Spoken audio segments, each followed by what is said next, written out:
Welcome to the BankTalk podcast, the show where we talk to leaders and experts from the community banking sector. Whether you are a current CEO or aspire to be one, this podcast will give you valuable insights and advice on how to run your financial institution better. Each episode explores a new topic with a guest who brings their unique experience and knowledge. Tune in and discover something new each time you listen. Hi, and welcome to BankTalk. I'm Charlie Kelly, your host and partner at Remedy Consulting. Today we're going to talk solar lending. We have with us Jillian Wagner from Northeastern Savings Bank, and we've just got some questions around sort of what part of the solar lending the Northeastern team is in, and just if you're considering this as an option to lend into as a community financial institution, what are the ins and outs, things to think about before you decide to leap in with both feet, that type of thing. So without further ado, let's get to Jillian. Okay, welcome back to Bank Talk. I have with me Jillian Wagner. Hey, Jillian, would you mind, just for the purposes of the audience, give us just a quick background on Northeastern Savings Bank and sort of where you fit within the group before we start getting into solar in general? Sure. Yeah, so Northeastern Savings Bank is a mutual bank founded, over 100 years ago down in the Easton area of Massachusetts. We're about 1.7, maybe close to 1.8 billion in assets right now. Very much kind of transitioned from the local kind of community consumer bank to a commercial bank, full-fledged commercial bank now. We provide kind of senior debt financing across a range of industries and asset types. Particular focus is the renewable energy. We manage a diverse and kind of growing portfolio of those assets across the Northeast, including investments across, kind of solar power. We look at other kind of renewable opportunities where it makes sense, such as hydroelectricity and battery storage projects as well. Oh, excellent. Okay. All right. So that was going to be one of my first questions was going to be solar. On the podcast previously, we've had a solar provider that sort of built his business doing rooftop projects for residential, right? I think your space is a bit more on the commercial side. So can you give me a feel for, or let the audience know sort of what does commercial mean in that space? Like where are they building these things? A bit of maybe of how you got into it, developer by developer, just a little bit of background on just the solar piece of the space. Sure. Yeah. So we are in the commercial solar space. So we do not do any residential, nothing on homes or home lawns, anything like that. So we look at projects where oftentimes a developer is leasing commercial space. They're either leasing a rooftop or they've got kind of a big parcel of unoccupied land somewhere. It might be owned by somebody, and they go and they lease that parcel or that rooftop from that third party landlord or that host. And then they develop and build the project there, own and operate the project, and then pay the landlord or their host annual or monthly rent. And then we're financing the project. So Gotcha. land's not really, sometimes a developer might purchase the land as part of that transaction. That's more rare. It's frequently leases, long-term leases that line up with kind of the expected useful life of the project. So you're looking at like 30 to 40-year leases, or at least 20 years with renewal options. And then we are financing the actual kind of installation and operation, long-term operation of that project. No, that's great. And so then when you look at revenue streams within that space, my understanding at one point was that it was some combination of the income from the electricity it's producing. And then for a while, there was this carbon credits that could be resold. There was tax credits. Sure. What is that? Give us a feel for how you put numbers into payback. Yeah, so at its core, a solar loan is really a pretty straightforward project finance transaction, and that it's funding a long-term project that's heavily dependent on the underlying cash flows for both assessing repayment capability and determining its market value. The industry sometimes, the lending industry in general, sometimes calls this like airball lending.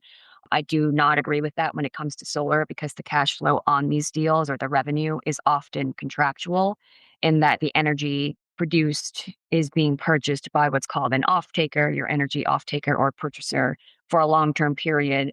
And oftentimes those contracts are backstopped by utility credit. So in New England, for example, that's Eversource and National Grid as your credit risk. If you're not familiar, or if you are, these projects qualify for a 30% federal tax credit as well as accelerated depreciation benefits. I think those run the risk of clawback by the IRS if the project does not operate or produce as intended. Yeah, I think that's a risk that needs to be considered, but it also kind of provides an added layer of protection and security that a traditional kind of airball CNI loan rather doesn't have. Sure. Okay. So I'm going to unpack that just a little bit. Let me go back to who's buying the energy. Is it typically a utility or a co-op or something like that that signs a It depends on the type long-term? of project. Yeah. So you might have a community solar project, which means that the people buying the energy, it's a group of customers, and those might be individual residences or individuals.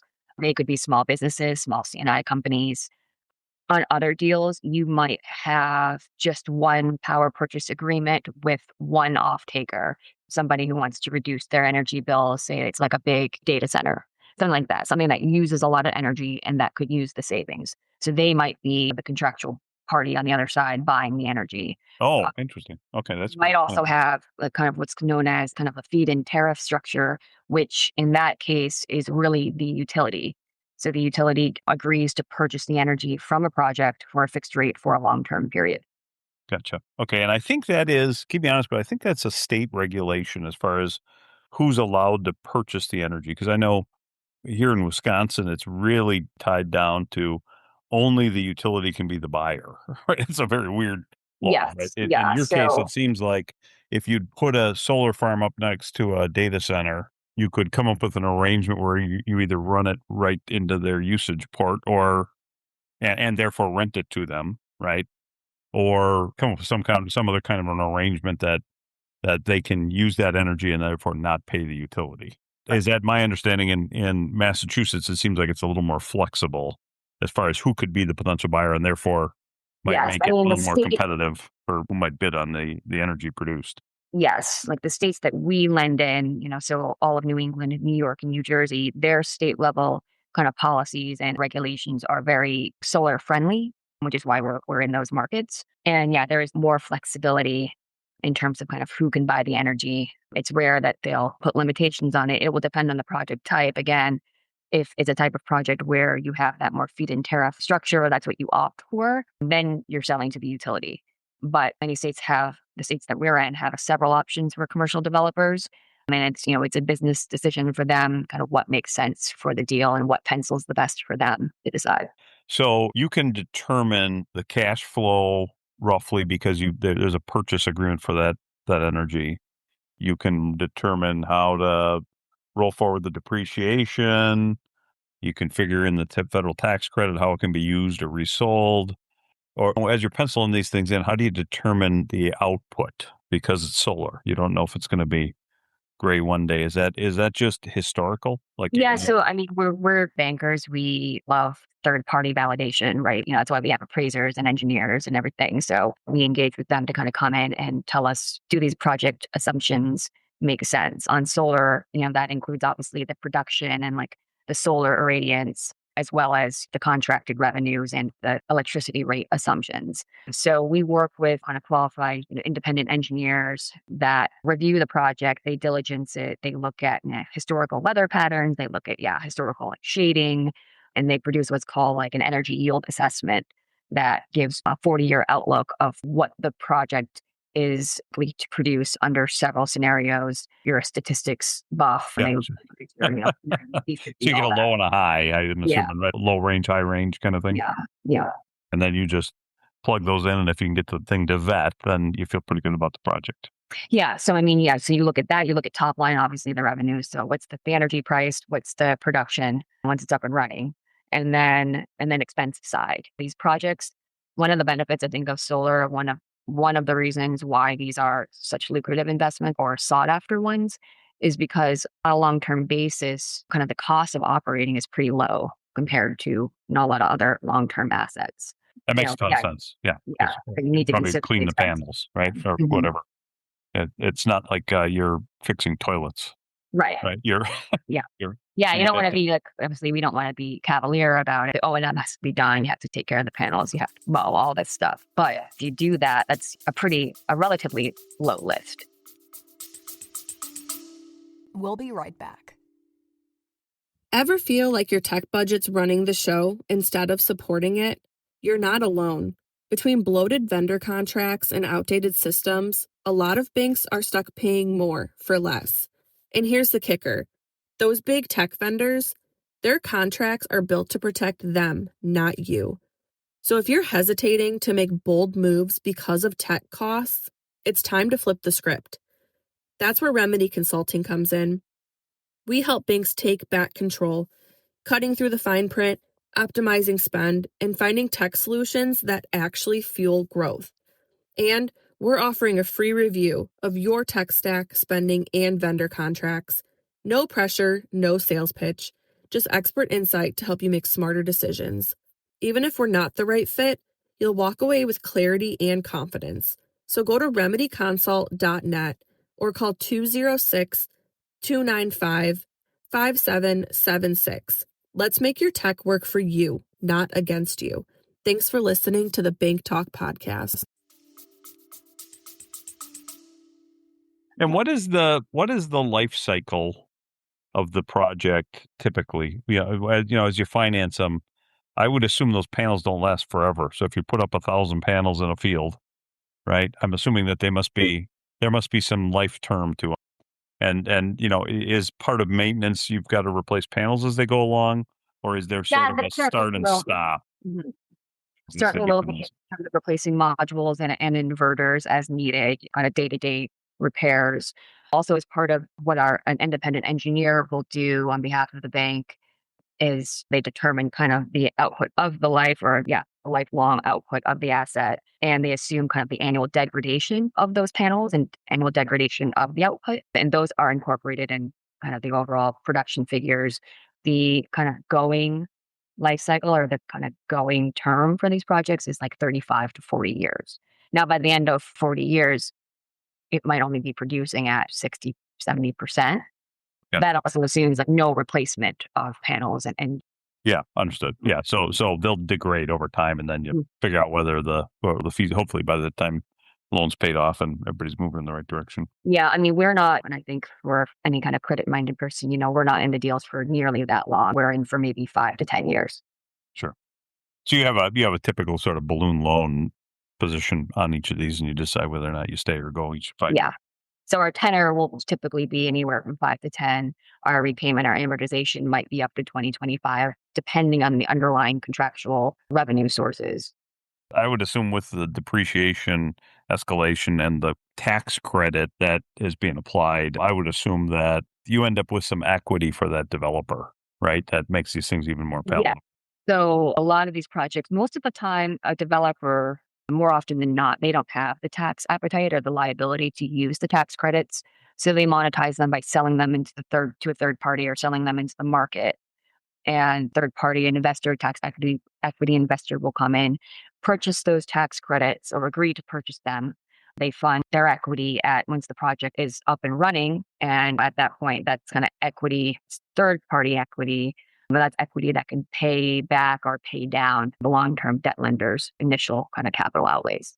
Gotcha. Yeah, and then I would assume at some point they decide whether they're going to stay in the business or move that equity into the next project if you're a developer or a traditional developer. Yeah, it's usually a combination of pay the bank what's due, or so frequently a lender will finance development to perm. Development facility is going to be because you're almost kind of bridging that tax equity investment that's coming in. So there's a piece in there that's a bridge, and then a piece that's your long term debt. So that's your kind of makes up your construction loan. That's how we structure it here. When tax equity, the tax credits get sold, that commitment comes and pays down the bank to what the long-term debt is on the project based on the underlying cash flow. And so if there's excess equity on top of like paying down the bank, typically a developer is just reinvesting that into the next project. Gotcha. When you look at the size of the loans, I think when we talk to CEOs or lenders, generally the question is, we only want to bite off chunks of a couple of $1 million at a time, right? We don't want a $50 million project that might tank our entire loan Right. portfolio. Right. How do you guys think of that? And is there a part where you consider a participation or something along those lines if it gets too big for your appetite? Yes. So we're looking at projects in kind of capacity size wise or power size wise in the 5 megawatt range, which probably doesn't mean a lot to some folks, but that's anywhere from might be a $3 million to $10 million loan. We will go lower and we will go higher. I think that 3 to 10 space is really our sweet spot in terms of kind of risk to capital as well and overall kind of concentration risk. Obviously, we have to consider, but those figures are very palatable for us. Yeah. When you get to like whether these larger projects or larger portfolios, yeah, I mean, participating out, makes sense where a lot of larger banks will do that. I think we generally prefer to kind of do project by project if possible, as opposed to kind of large portfolios or really large assets. Okay. And I'm assuming that as you built your portfolio projects, that's a relationship with the developer who expects to do these things, right? I'm guessing that's how that relationship all started, or was there a different? Yes. Yeah. It's Mhm. certainly, I mean, yeah, this is definitely a relationship kind of driven asset type for us. The idea is when you start working with a developer that you both grow together. So, I mean, most of our developers, we have a couple of projects with at least. Okay, gotcha. Now, is there keep me honest, because of the three things that you mentioned, sort of tax credit, depreciation, and then just sort of the payment cycle, right? I was under the impression that there was a carbon credit that was exclusive of the tax credits. Is that part of any of the projects or the way they're monetizing them? Or I could have that completely wrong. It could be the same thing as the solar tax credit. Yeah, so I mean that's like a permit that basically represents your right to emit carbon. So in this case here, I mean that wouldn't apply to solar. It's renewable, it's clean. No, no, no. I guess what I was saying is that I was under the impression that the developer also had the potential to receive those credits and then sell those as a separate asset, right? On the assets that You could we sell are your financing, yeah, you green. don't see those. It might be those large, more kind of gigawatt size type level projects that qualify for that. At kind of our level, this what I would refer to as lower middle market. Those are not like instruments that we're seeing, Any real value for it. yeah, or seeing on these assets. These are not something that these our developers are capturing and Right. being And maybe part of that's it. not even a thing anymore, right? I was under the impression, though, that Yeah, I think at one point when these bigger businesses were talking about becoming a right. zero carbon producer in Well, order to now they get do that by there. going to the market and buying renewable energy certificates. So there's a separate market that these clean energy assets create for every 1 megawatt of energy produced clean energy. It creates a renewable energy certificate. And then a lot of states have these markets or regions of the country. Resell those. Right. And sell those. So utilities are required to buy them, and that keeps the utilities green and complying with their mandates.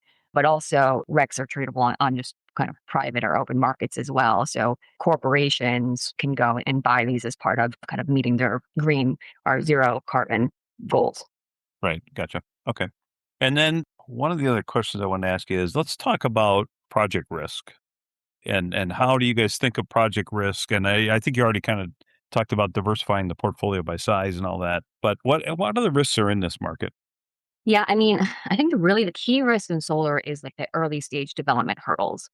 So the developer now getting site control, getting planning board approval.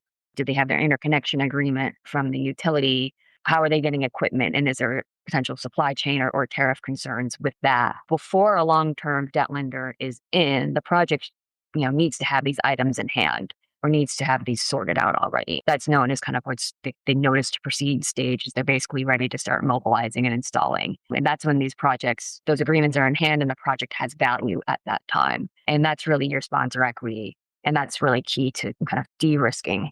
So it's basically a construction loan, but the risk might be you don't have the site, the panels may not show up for a year, right? Or something like that. Yeah, Am I getting that right? So that you don't want to have a construction loan out there knowing he financed the panels but can't exactly. get them And they're still in China, right? You right. don't Still in want China. Yeah, Yeah. absolutely. So that early stage development, that's your sponsor equity. And that's really key. I think obviously like a lot of sponsors across every industry, they're always trying to find ways to reduce that skin in the game, get capital providers to come in earlier than when a project actually has value. Strongly caution against financing those types of activities in this space and just leave that to the hard money lenders out there, which do exist for this industry. Gotcha. Interesting. Interesting. So there's sort of a short-term financing until they get to that stage where it's you can capitalize. Yes. Yeah. I got you. Yeah. And call it a hard asset. I got you. And then what about solar credits? And do you have a feel for what? I don't know what the rulings are, but I would assume what Yeah. the Trump administration might be trying to peel them back. Yeah. And then timing Yeah. and what happens if the president changes, all that stuff. Yes. Yeah, I mean, the current administration, they've obviously had a lot to say about the renewable industry. And the big legislation that came out last year obviously had a meaningful impact on some projects, especially kind of large wind and utility scale solar, as the rule winds down the tax benefits on these assets after certain dates and earlier than originally expected based on prior legislation. So my assumption is you've got a developer, you're looking to capitalize the project. They know within a year when they're going to build. Therefore, and the tax credit comes immediately and stays. I mean, this is how I believe it used to work. Right now, if I get my full tax credit, I've only got a 1-year window that I've got to worry about getting the site ready and all that. Mm-hmm. I could potentially build projects right up until the time the credits start expiring, as long as it's capitalized and the credit actually makes it to me before it's expired, right? Yeah, and that's the risk. how I think right? about it, right? Is the credit going to make it to you? And there's other things involved, like utilities are notorious for being behind and late. You might be ready to interconnect to the grid, but the utility might not get out to you in time. Gotcha. So if you miss that cutoff date, there may be workarounds and whatever above my pay grade, but you run the risk of still missing the cutoff date and not getting the tax credit if you're not placed in service when you need to be. Gotcha. Okay, so they're winding them down, and the political world will determine whether or not they wind back up. Yeah, I mean, this may or may not hold depending on future administrations. You've seen, just recently, I think you've seen pushback at the state and even federal level on, there was just some news recently that they can't place the proposed limitations on like the use of federal land or federal land approvals for these projects. I think there's been an appeal to help kind of move these processes or those permits along quicker. And I think also there's this rule here for safe harboring and commencing construction by a certain date in order to qualify for the tax credits. That's also receiving a lot of pushback. And the IRS has to kind of go back now and revisit that guidance because I think there's been a lot of confusion, obviously, because it was issued very quickly without a lot of thought to it. And now that's kind of coming back to bite them. So they have to kind of go back to the drawing board now. Yeah, so they've got to figure out, and like any ruling, right? There might be some declaration that says, we want to do this. Yeah. And eventually you got to work it down to the developers and make sure they've vetted it and understand it and it makes sense for the industry and all that. And some version of the tax credit has existed for some 30 to 40 years now, right? So, and that's been across a lot of different administrations, a lot of different Congresses and everything. So, right. But at 30%, if that's where it started, or that was the height, is at 30% of the project, that's a big motivator to put a project up. Yeah, again, I'm assuming they may not cash flow zero tax credit, right? It may not be a good loan for you to make, right? But yeah, obviously a lot of questions have emerged around the future of kind of tax credit driven structures, regardless of federal policy shifts.